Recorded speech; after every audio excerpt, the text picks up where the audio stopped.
Welcome to the ARW discussion, folks. We've got the East Coast bunch here today, and hopefully if you're not subscribed to them, you look down below in the little information box and subscribe. Okay, and our subject today is primarily coolant. Who uses it, who doesn't, what kind, what sort of results they get. But first off, I'd like to ask Billy, what's the first thing you do before you get ready to use your lathe? First thing I do before I get ready to use my lathe, clean it up. I make sure it's clean. And? I got to put the chucks on it. Okay. How about you, Tom? What is the first thing you do before you crank up your lathe?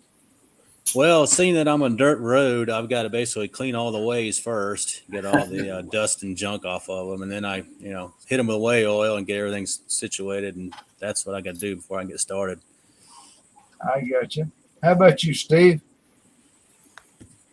I don't have to do too much. I wipe down the ways, and I keep them lubricated pretty well all the time. I just whey oil, but I just turn it on and use it. Okay, so we're going to hear over David at the Boxburg Fabric Company. What's the first thing you do?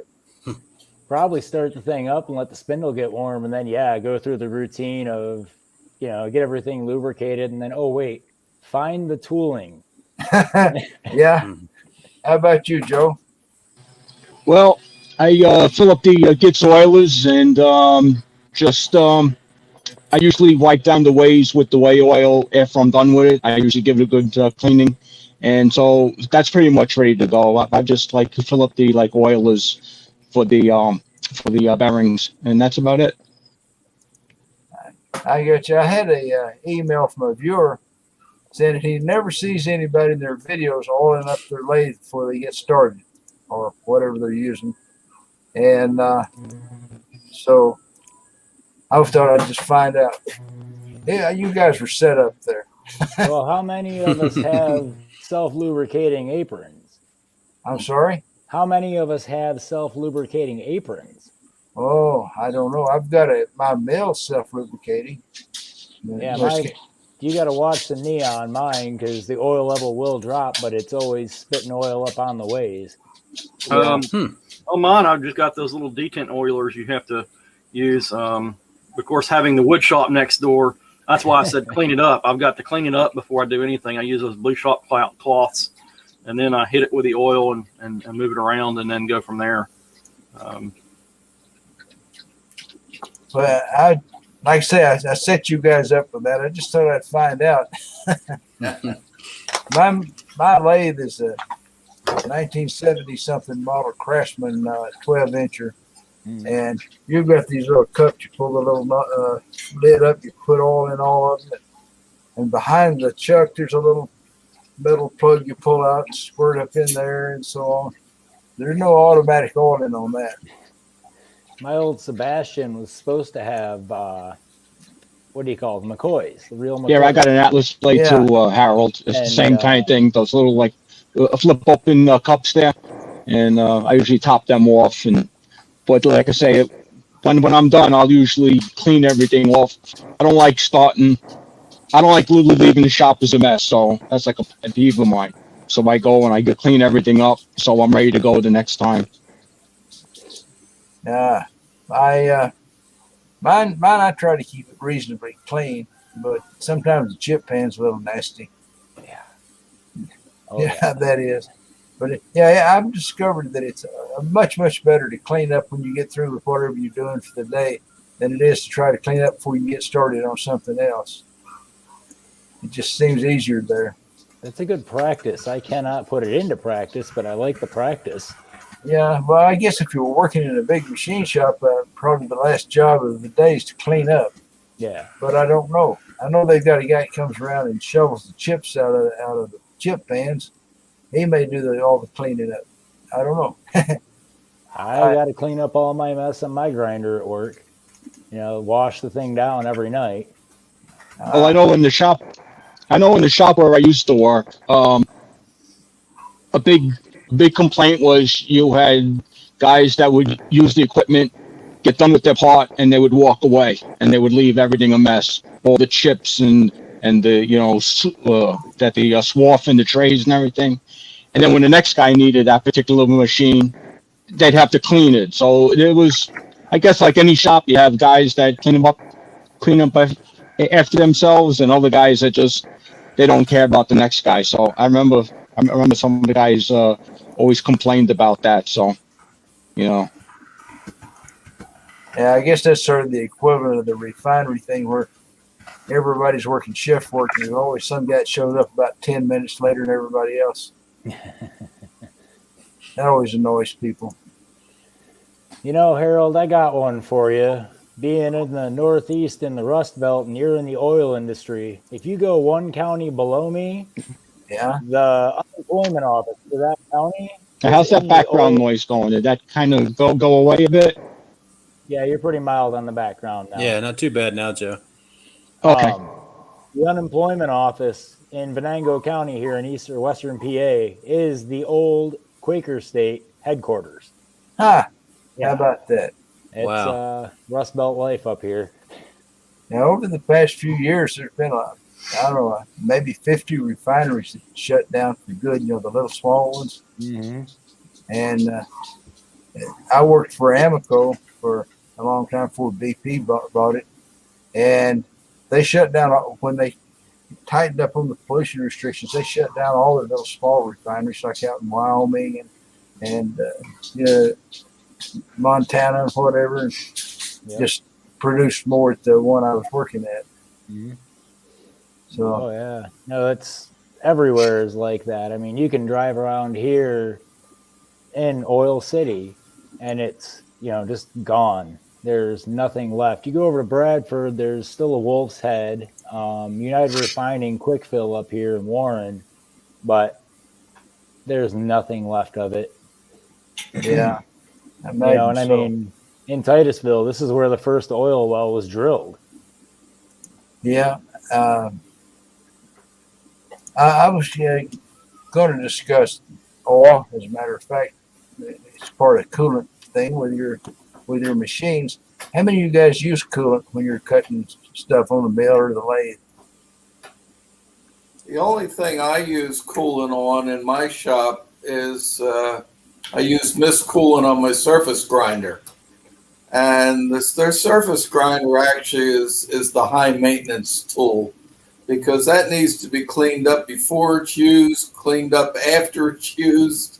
Yeah. Oil, when I go out in the shop and I have a grinding job, which a couple, 2-3 times a week, I just start it running. As soon as I walk out in the shop, I turn it on and I let it run for 10, 15, 20 minutes while I'm setting everything else up and get the spindle nice and warm. Yep. And then it's all manual oil. I have to pump the ways full of oil. There are several of the little ball detent type oilers in it that I always do. And I use whey oil from that I get from McMaster Car, and a lot of it. I have coolant on the horizontal bandsaw, and I have coolant in the surface grinder. The CNC is set up for coolant, but I'm not running it right now. Mm-hmm. And actually, my lathe has a coolant too, but I don't have any in it as well. I'm not doing any heavy turning, so that'd just be more mess for me to have to clean up when the other people in the shop are turning it on. So I've not got any in it right now. I use the mist coolant on the surface grinder, and that seems to work out pretty well. I use the Cool Mist product. It gets mixed 4 ounces to a gallon, and I reclaim it, and I filter it and reuse it. And eventually, because the mist, you get a certain amount of it that goes into the atmosphere all the time. And that's why I don't use it. I have asthma, and I don't care to inhale the nebulized coolant. If I'm in nice weather, I I have it out near the garage door, and I actually open the garage door, and it's fine. If I'm doing it in the winter when I'm all closed up and have the heat on, I wear a respirator when I'm working out there, because you can actually see a fog develop in the shop during the winter. Yeah. Yeah, I imagine. I'm working on building a non-air mist system, rather than having the Venturi type of a system. I'm going to have a pressurized mist where it actually atomizes it with pressure rather than using the air compressor to blow it. Going through like a small jet or something? Yeah, I'm going to use I've got a small orifice and I'm going to have pressurized coolant through like a garden sprayer. Yep. And similar to that. And I've got all the components together to do it. I just haven't put it together yet. I mean, I rarely use flood coolant. Most of the time, my go-to is, a mister. I use that little mini Noga, and I can just take it from lathe to mill to surface grinder, and that works pretty good for me. And then, I use that 77 also, like Steve does, that 4-to-1 ratio Is that mix. synthetic? It's a synthetic, yeah. Yeah, I read up a little bit on all the coolants and stuff, and it seems like there's a class that's regular oil, like mineral oil or something, or water soluble oil. And then there's semi-synthetic, and then there's total synthetic.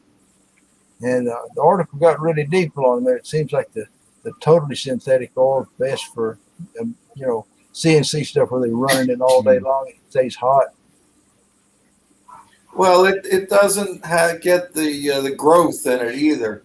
I used to have an automotive machine shop where my crank grinder and the cylinder head grinder had flood coolant, and that was an emulsified oil, and those things would start to stink after a while. And we would actually use swimming pool algicides in them to keep them from stinking so bad. But they had 20, 30 gallons of coolant in them at any given time. Yeah, my grinder at work's the same situation. You fire that thing up first thing in the morning, the first water run, not a nice thing. After about 5 minutes, it goes away. But yeah, you can, it gets you alive. As my shop, I have no coolant other than a little squirt bottle job there, like you guys. Yeah, I'm having a little connectivity issues here, but if I used some of that Cool Mist 77 for a little bit, tried a couple of times, but like you're saying, it does kind of make like a fog, and working down in the basement, I wasn't too keen on using that,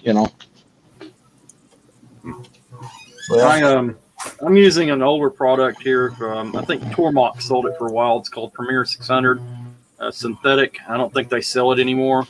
I can't find it anywhere. I don't know if I'm going to keep on using it or not. I may switch to something else. I don't remember whatever it was you and Steve Summers were using might be a good choice for me. I bought one of those little mist things, and I got it all hooked up to the air, and I've never used it. But I want to ask a question. Those of you who have surface grinders, what kind of oil are you all using in them for the for everything? I've got a Herrig, so I've got to use that special Herrig oil that they recommend, since it's got little extra goodies in it, and it helps to not slowly become a solid, since it's lubricating everything. So that's what I'll use in mine. Well, I use the whey oil that I get from a McMaster car. I think it's I don't remember whether it's 46 or 64 weight. It's fairly thin. In the winter, when it's cool, I use the thinner stuff because it really takes a lot of extra oomph to make that thing work when the oil's stiff. I actually take a heat lamp and put a heat lamp on the machine before I start it up, just to try and warm up, thin the oil out a little bit. Yeah, I've got a turbo heater that, runs on propane. And like if I jump on the mill, I'll just point it right at the mill, walk back in the house for a half an hour just so I can see the oil start to flow inside. Yeah. I mean, I've got no insulation in here. So maybe this fall I'll do it. But then I still got to get heat over here. And, one dime at a time. And I've only got about 2 nickels. Yeah. I know what you mean. I need to take it apart and drain the oil and clean it out with some kerosene or something and get it working. I don't see the oil percolating up into the top column there with the sight glass. I'm pretty sure it's getting to the table because it's nice and smooth. I don't see any issues with it. And I don't know what kind of oil the guy used when I picked it up. I think he used Vectra 3 maybe. There was some of that laying around, but I can't, you never know what's in there. So I think I'm just going to drain it, flush it, and just replace it. I believe it's a Herrig 612. The name badge has gone off of it. It does have a manufacturer's or distributor tag, but there's no markings on what model or anything there is on it. But it's a rack and pinion. I'm fairly certain it's an older Herrig 612. Yeah, I saw your latest video there with Keith Rucker, and yours looks just kind of like mine, so I'm thinking this probably is, except mine's a newer model, and I've got the cable drive over the tables. Yeah. I mean, the manuals I've looked at the manuals, and I can almost, everything I've seen in the later manuals match up, except for mine's the rack and pinion. So I'm pretty confident that that's what it is. I mean, even the cabinet looks similar to some I've seen pictures, so I can't imagine it being anything else. Huh. Well, I tell you what, I was gonna buy a surface grinder, and then I talked to Chuck about it, and he's, those things are nasty as everything. You're gonna have junk all over your shop. And he said, you really don't even need it in there with your lathe or anything because it'll get covered up. He talked me out of it. They're fun, but they put dust everywhere. And if you have any breathing issues, definitely get yourself a mask. Because if I'm just going to do this quick, and then the next 6 hours I'm in bed with a sinus headache and can't do anything.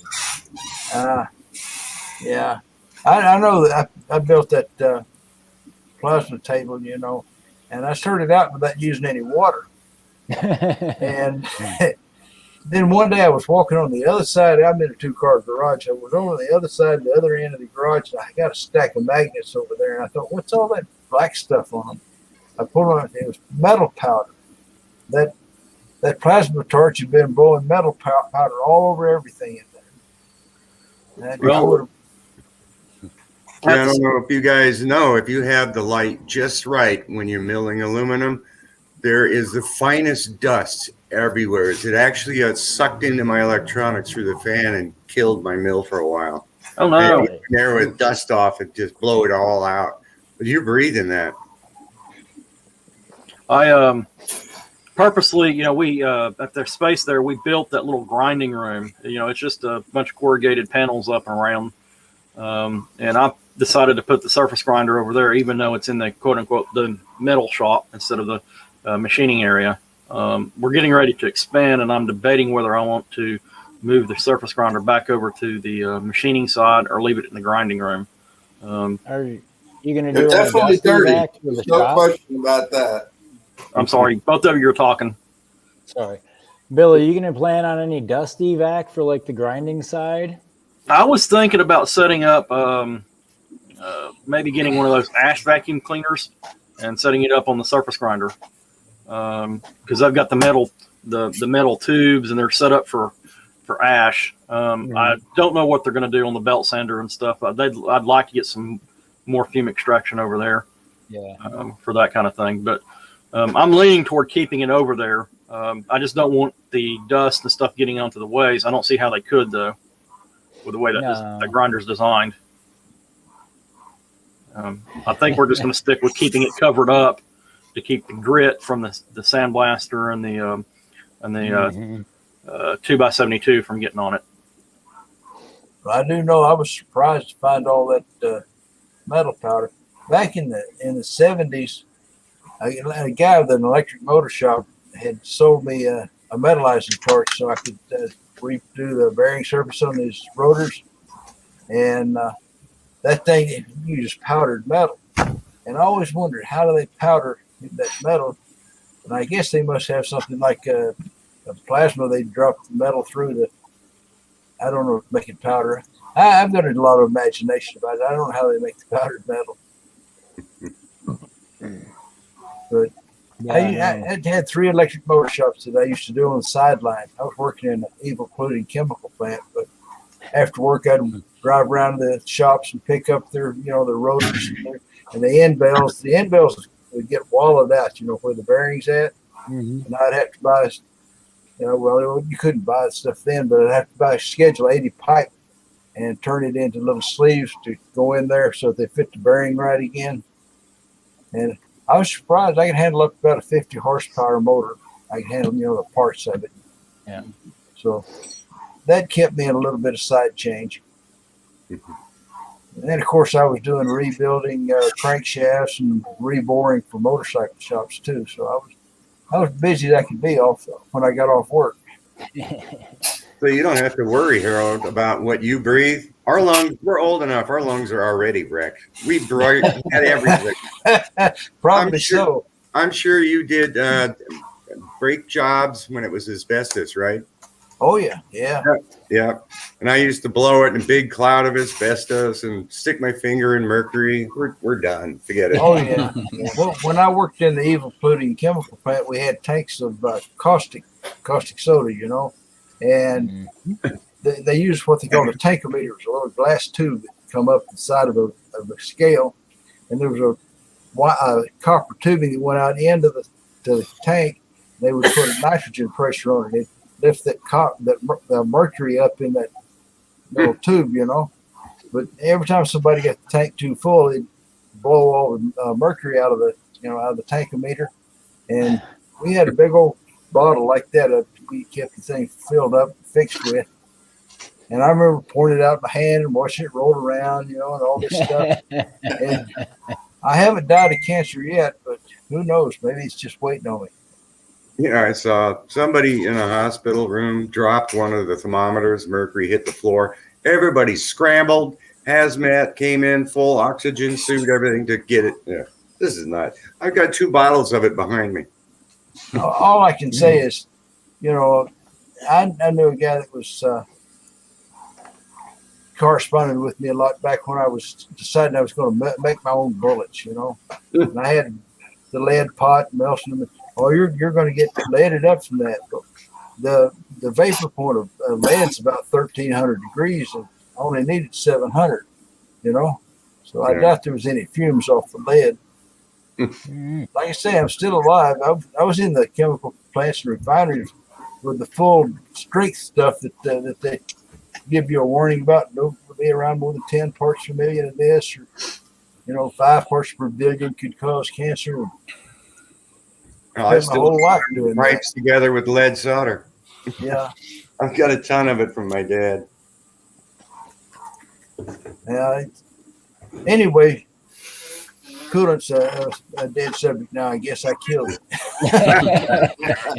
Have you guys got any new projects you're working on? I do. Tell me What about you got, Billy? Huh? What do you got? I'm not telling right now. It's a secret. Yep.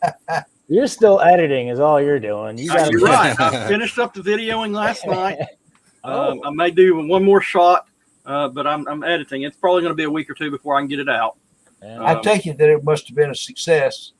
Oh yeah, it's a good project. It's a couple of us. Well, one of us here seen it, and I think Mark's seen it. I gave him a little preview of it. It's cool. It's really cool. Yeah, it's a cool idea. I think there'll be a lot of people out there asking me where to get all the parts, and I'm going to put all that in the description, and they can go build it themselves. Yeah. Well, my last project was a total failure, so I've been slowly working on trying to do it right.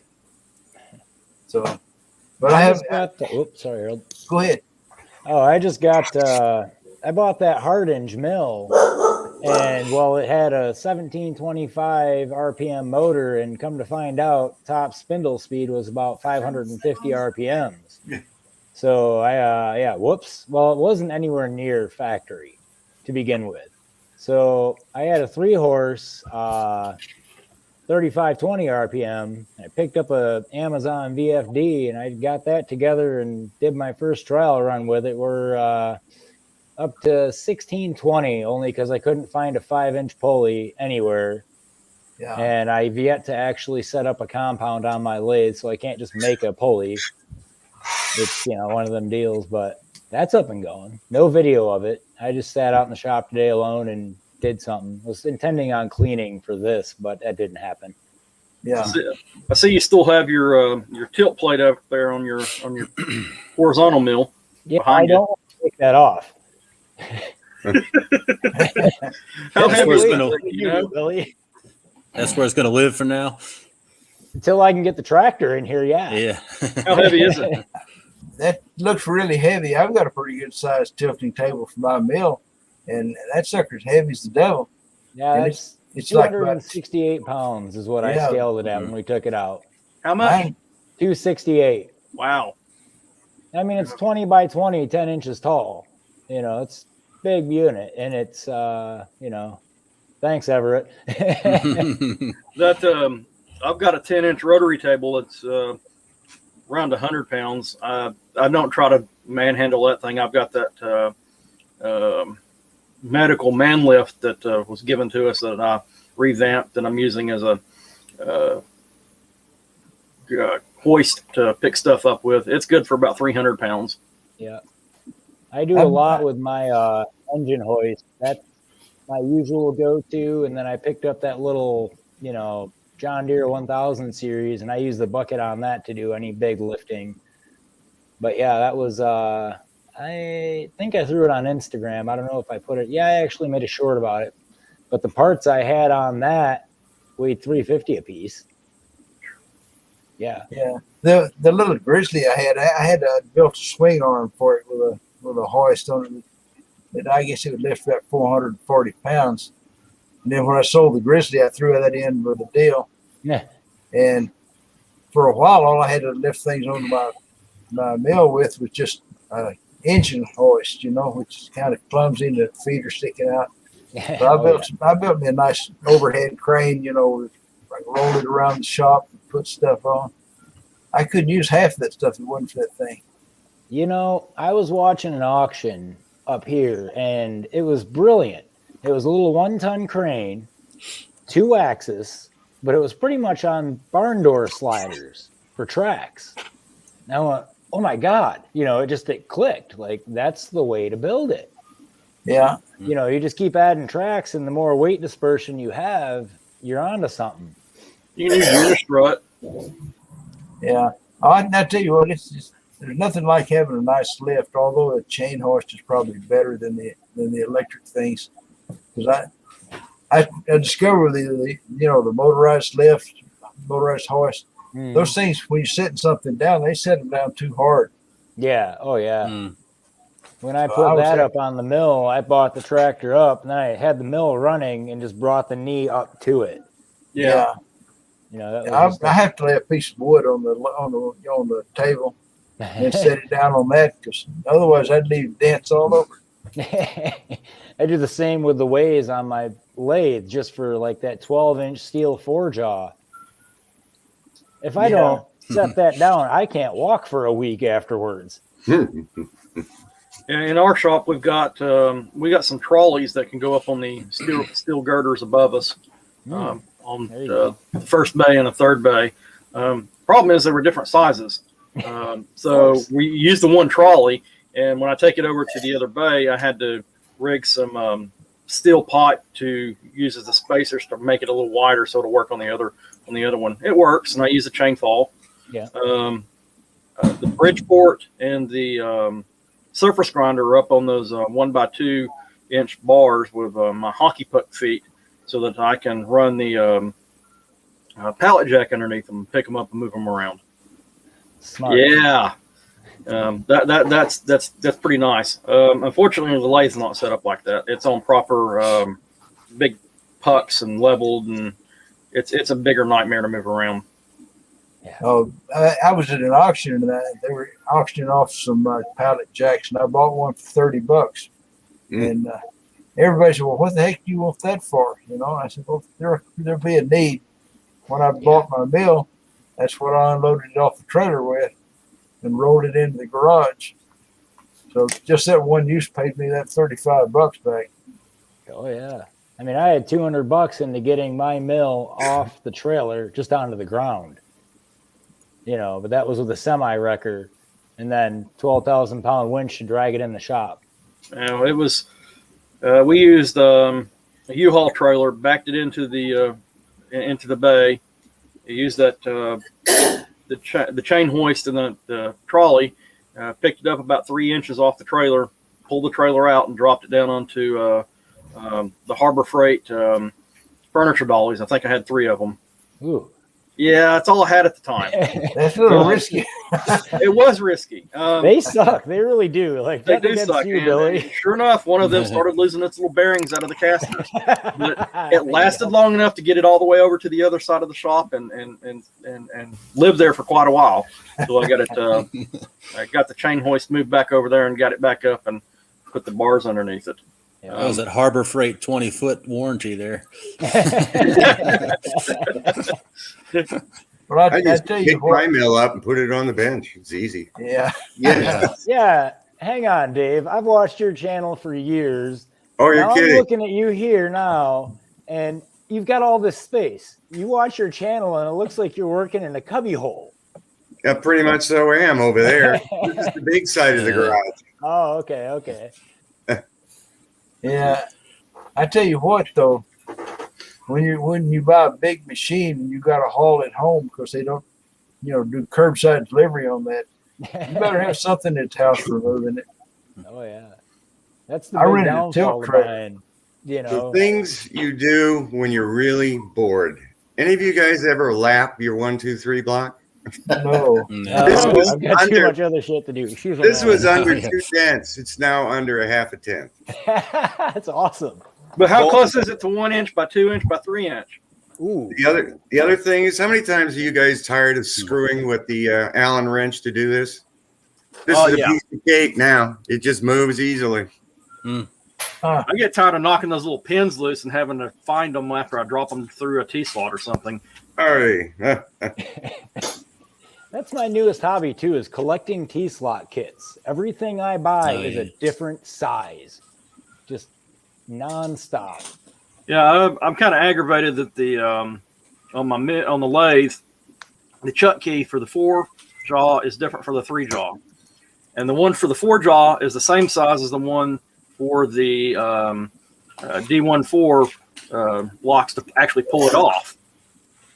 So it's kind of confusing at times when I'm trying to teach the students which one to use.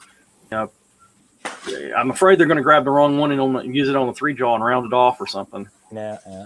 That's interesting. It's the same thing on the mini lathe. My 4 jaw key and the 3 jaw, completely different keys. Mm-hmm. Yep. Yeah. Must be some weird industry standard. I've got 1, 2, 3 blocks and I've never used them. I don't know. I have about 8 sets of them. I use them all the time. Yeah. In my upcoming video, I actually use a 246 block on the mill. Yeah. Oh, I don't have any of What those. did you use that for? 4. It was an interesting fixture. Yeah. It was pretty sketchy. I was wondering about what size of really thick Get nice. parallels to buy, and stances about 1/2 inch, and I did, and they work out just fine. So, what's that? Yeah. She's getting ice. Okay. Oh, Oh, hey. Hi, Mrs. Tom. wow. That was nice background noise. Wow, can you at least tell your wife we all said hi? Sheesh. Yeah, I thought I had it muted, but I guess it didn't do on the It's audio, all right? No, right. I would Yeah, she worry had to about get some ice. Sorry about that. You're right. You were asking about shop projects before. And unfortunately, right now, I've got a small production run that I'm doing, and it's an item that has just recently been patented, and it's for a specific industry. And I can't really video it.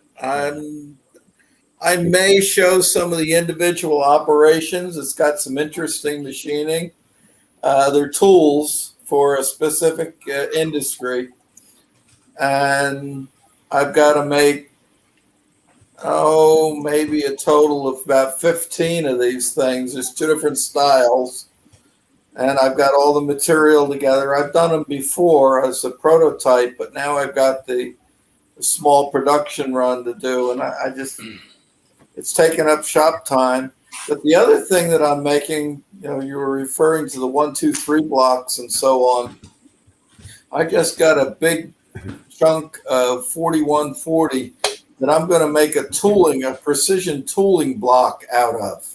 And I'm going to square it up, grind it, and so that it's perfectly square and it sits square on the machine and so on, so that I can actually bolt pieces to it to machine or to grind. Stan Zikowski's got it. He uses one for his squares. In order to get a perfect square and so on. And Robin Renzetti has done one at length. Of course, his is within 2 millionths of an inch. Yeah, and of course. I'll be happy with 2/10. But I know what you mean. Speaking of Renzetti and that, has anybody else tracked through the YouTube videos to see Renzetti's 1, 2, 3 blocks? Oh yeah. Wow. Yeah, that is slick. Yeah, he's got a nice setup. I've actually been to his shop a couple of times. Oh wow. And he's got a real nice small shop. Oh yeah. It's at home. Mm-hmm. And he's limited by the zoning there on how much space he's allowed to use of the house for the shop. So really? Yeah. That's There's actually a zoning ordinance for cottage industry, if you will, on how much space he can use. Now he's in the Philly area, correct? He's actually out in Lancaster County. Okay, so he's a little closer, but not much. Yeah. That's something else. Yeah. But hey, I mean, it's like, and I can totally agree with you there. I would love to show people what I do at work, but it's all government contract. Yeah. And I'm literally like signed a paper, can't show, and it really sucks because it's fun. And like, we have machines that are absolutely obsolete, but they're huge and they're neat. Like the one rolling mill is powered by a submarine motor. The thing's freaking gotta be probably 12 to 14 foot in diameter. Just unreal. And it's only turning 26-inch rolls. But I've been working on a collaboration project with Tom here, and we can't show that yet either. No, not yet. I got to get in with the cool kids. And Tom, you got an incoming email. They said you can't record anything, Steve? Oh, I've recorded it, and it's all ready to blast off, but I can't show it yet. Okay. I thought it was proprietary or something. No, not at all. As a matter of fact, there'll be a whole series of videos from all the different makers that are involved with it eventually. Oh, but cool. Right now, it's a big, deep, dark secret. Yeah, we don't have a release date yet. We're working on, once everybody gets everything together, then we'll have the big reveal. So it'll be coming soon. Yeah, it's 2 different projects, actually. One of them built here in the States, and the other one is being built over in Australia. And once the 2 come together and go where they're supposed to go, they'll all hit about the same time. Yeah. Make sure it doesn't end up like the Johnny 5 project for NYCC&C. That just came back to the surface again. I was really excited for that. Yeah, I actually made a part for that. Oh, did you? Yeah. I didn't catch that. I'm sorry. Yeah, I made a part for that, and it was a part that would have been ideal for CNC, obviously, but I did it on the manual mill, and as far as I know, it turned out okay. Cool. Huh. My whole professional machine shop career was about 7 months or maybe 8. And the last place I worked was a bomb loader factory up there in Dallas. And we had this old milling machine in there. It was a 1928 model duplex, cutters on each side. Oh, wow. And you could crank the dial around. It'd have to make about a turn and a half before the lead screw took hold, And they cooled it with motor oil. So I'd have metal shavings stuck in my hands when I got off work from that oil. There was 7 machines in a circle there. Me and another guy just kept walking around a circle, taking the parts out of one, putting stuff in the next one. Yep. I didn't enjoy it at all. Yeah, production is, I couldn't do it. I mean, I sadly I do, but at least there's change up in what I'm doing. Or, one of my rollers break a set of rolls, and that's 3 days of monkeying around getting the cracks out of it. Yeah. Any of you guys have the half incher? It's the cutest little thing you've ever seen in your life. If you're on a D-bit grinder, that's the tool you need. Because there's no room to do anything. One day I'll get a hold of one of them, but one day I'll find some kind of cutter grinder that fits the budget. But no, I did find one down Pittsburgh way. It was a Gorton with the collets, but they wanted astronomical money, and there was a patina of rust on the whole thing. And I've got the scars. That was like $1,000. Yeah. Mm-hmm. I've been putting tooling together to use my surface grinder, and I've done a little bit, but I haven't really done any resharpening on it yet. Yeah, I'd love to find a number 2 Cincinnati, just at least the workhead, because it's got National 50 on the one side and 5C on the other. It's a really universal unit, or just in the entire grinder, but that seems to be impossible. You can either buy the grinder and none of the accessories, or the accessories at 3 small children and a body part price. Oh yeah, they're really high. Oh good God! The KO Lee tool and cutter grinder is a pretty nice one, and some of the models you can actually do light surface grinding on. Yeah. Here's a project for you. How small a V block can you make? How small do you want it? Yeah. You never know when you might need it. So I forget what the heck. Make one. I bet Tom Lipton could make one that you got to use a magnifying glass with. Yeah. Yeah, probably. Or Joe Pye. Tom would cheat and go to work and have them make it for him on some micro scale. Yeah, I saw some set on eBay. It was ridiculously small, and so I figured, all right, let me make it that small. And then I started drafting it, going, no, a little bit bigger, 5X. I got a question for you guys. What do you figure this cutter? Now we've got a mill cutter here, and then I've got a matched turning cutter. Of one of the auction lots I've picked up, these little guys popped in. They're solid carbide. This is soldered on carbide face. You can't really see it underneath the wax. But this is solid carbide bar. But some kind of a hook, or doesn't look like it's custom, does it? Does it look like it's ground custom or anything? Oh, absolutely. It's proprietary tooling to something. I have no idea what it was from. Yeah. Well, I mean, I know the auction it was from, because ironically, I was bidding on it and then backed off, and come to find out another guy I buy a lot of stuff off of beat me out of the price. And then I got it for a screaming deal on a big lot when he did a big clearance auction. Yeah, I used to do a lot of auctions until I told my viewers where I was dragging the auction stuff in from, and then they all got to competing with me, and the stuff started getting really expensive. Here There's a they don't have guy- anything. It's terrible. There's nothing on Craigslist for machinists. There's no auctions. There's nothing in San Diego. It's terrible. Wait. Dave, where are you in comparison to the another home shop guy? Jeff has everything. I think he buys up everything in the Southwest. Oh, really? Not in Los Angeles, huh? He's somewhere down in that vicinity. Anybody know exactly where he's at? What's his name? Another Jeff home Anderson? shop guy? Yes. Okay, yeah. Huh. Yeah, I Never want to heard think he's in the greater Los Angeles area. Yeah, but I I can't think remember. so. Yeah, Yeah, he LA's just- got everything. Nothing in San Diego. How far are you from LA? 4 hours at most?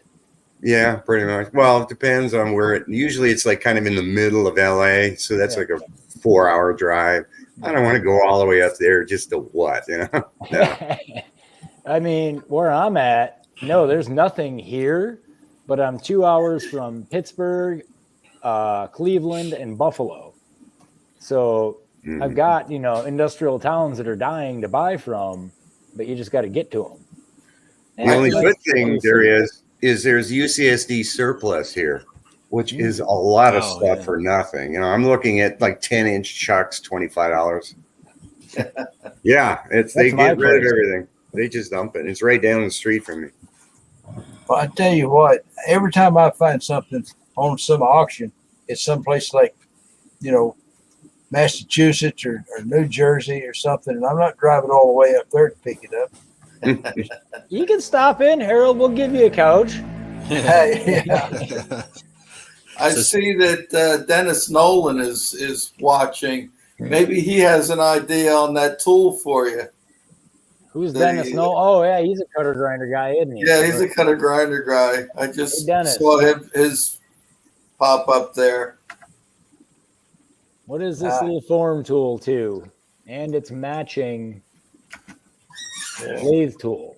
That matching. Matter of fact, Dennis, if you're listening, I sent you an email a little while ago.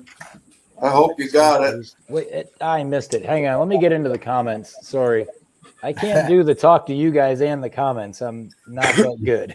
He's close to you. Then he's in Brockway, wherever that's at. Brockway, Virginia, or Brockway, PA? He's out in Pennsylvania, I believe. Okay. I have to do some actually. I know the name, but I can't place it. I keep thinking Ridgeway, but that's could be, could not be. You never know. Wait a minute. Let me ask the Google.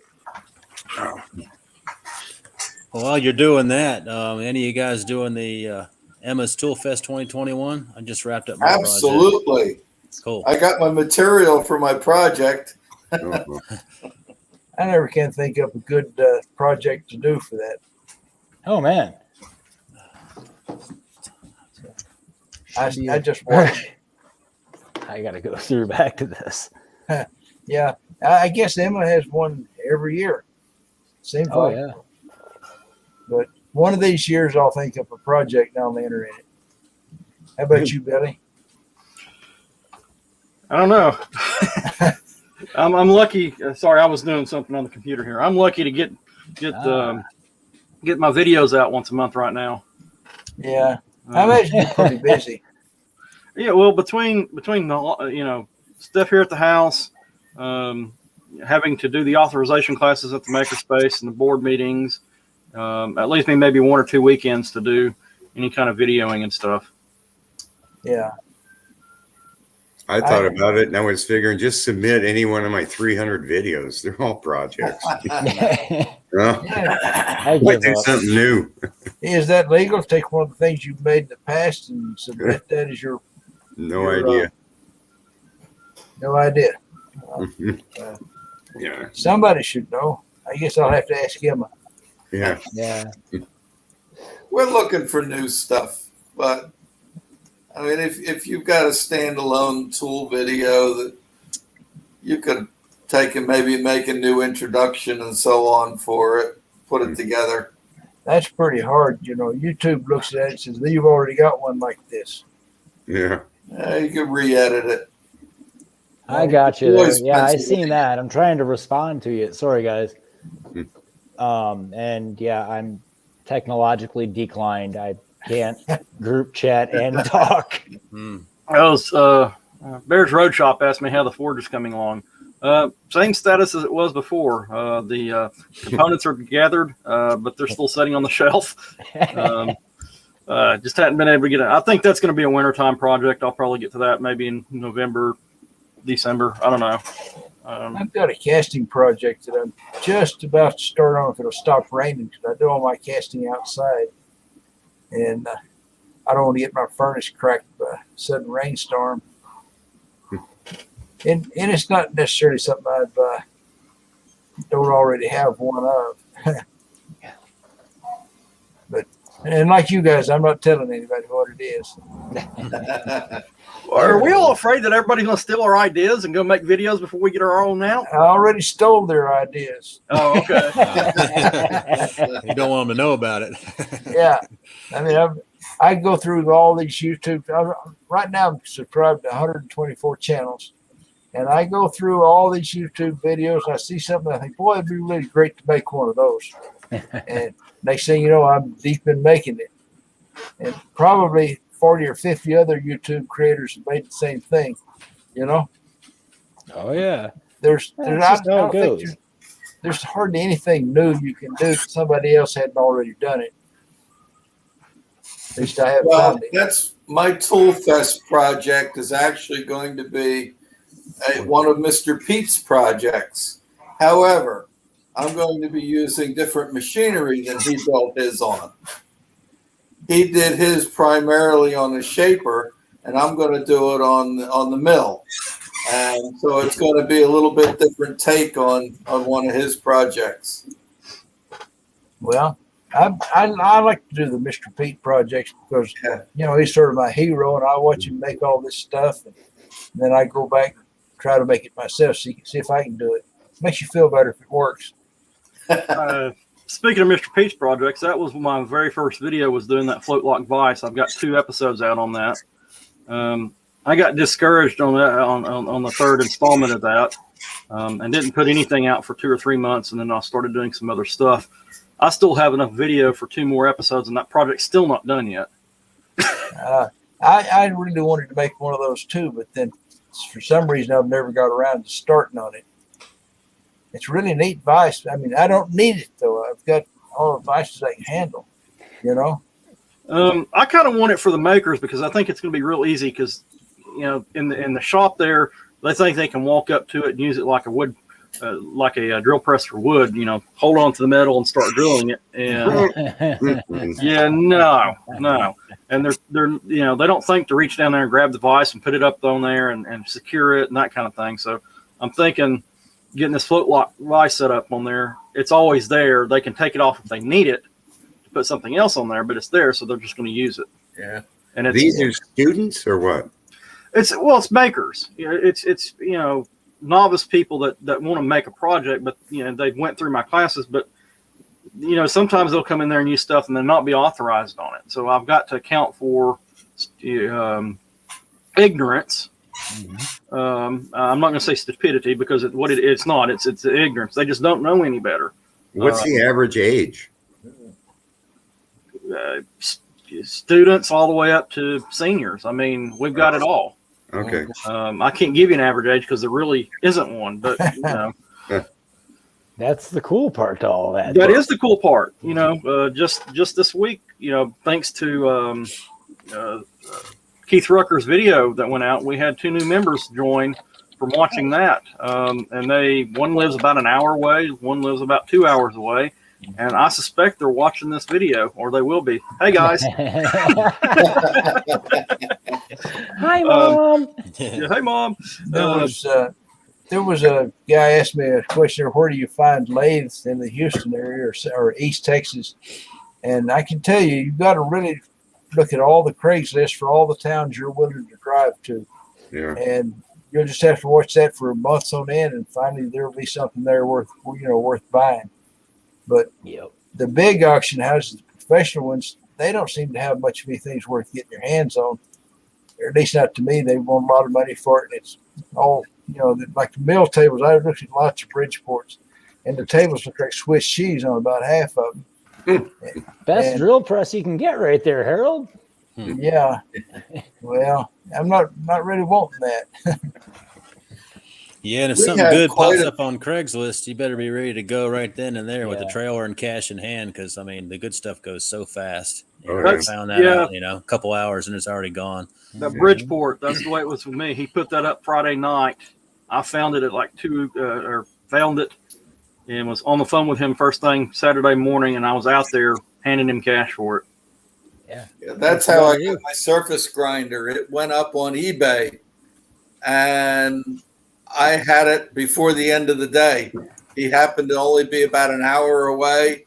I borrowed the boss's van, and I went up there with cash in hand. I wasn't going to let that get away because it was the model I had been looking for. And It's Harold, dangerous. we got Dennis Nolan keeps posting some stuff on there. He'd be a good guest to bring on sometime. Yeah, when I'm looking for guests and I go to a guy's channel and there's no email or anything, so Yeah, I have that his happens a email. lot. I don't know have what his they're- email. I'll send it to you.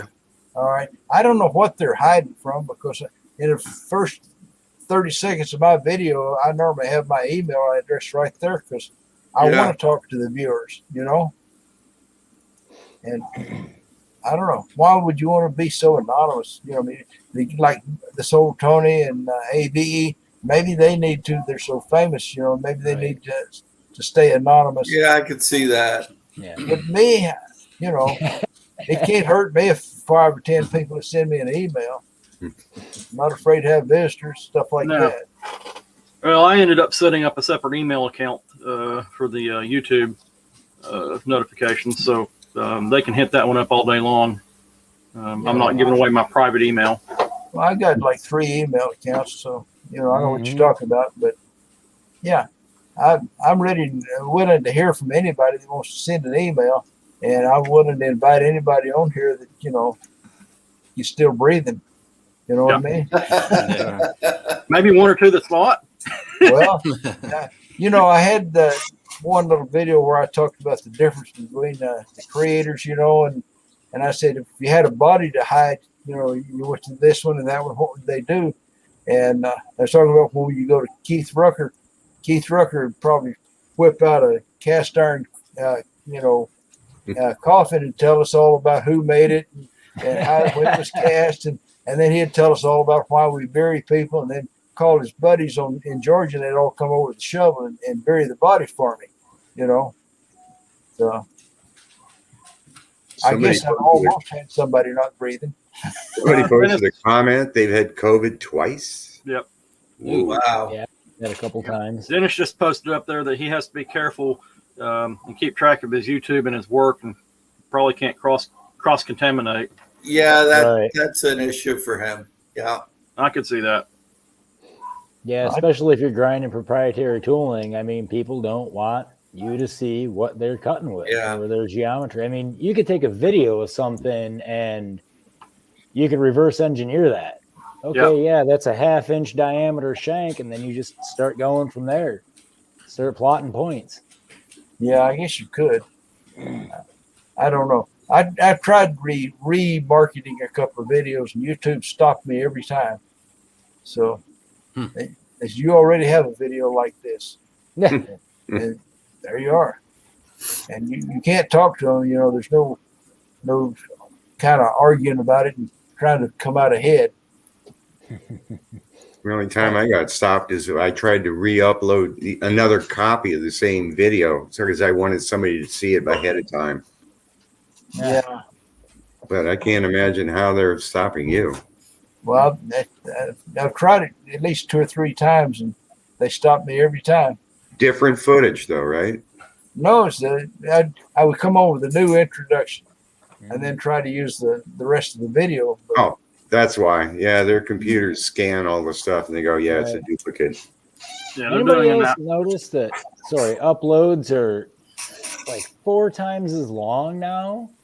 I used to, when I started, it was blip up and done, and you were live. Now it's like uploaded, waiting on YouTube, Are you talking about the actual upload or the processing? The processing, sorry. Okay, yeah, the processing can take time, and it's probably because they're getting a lot more 4K content. Yeah, the fair. back-end servers are taking a lot more, and they're processing the HD also. So, yeah, it's gotten more, and they're also running the the algorithms on the video to make sure that it's like Harold's. It's not a duplicate video or Copyright content. copyright. So they're running all that stuff in the background as it's being processed. Yeah, the Oh, copyright is a lot now.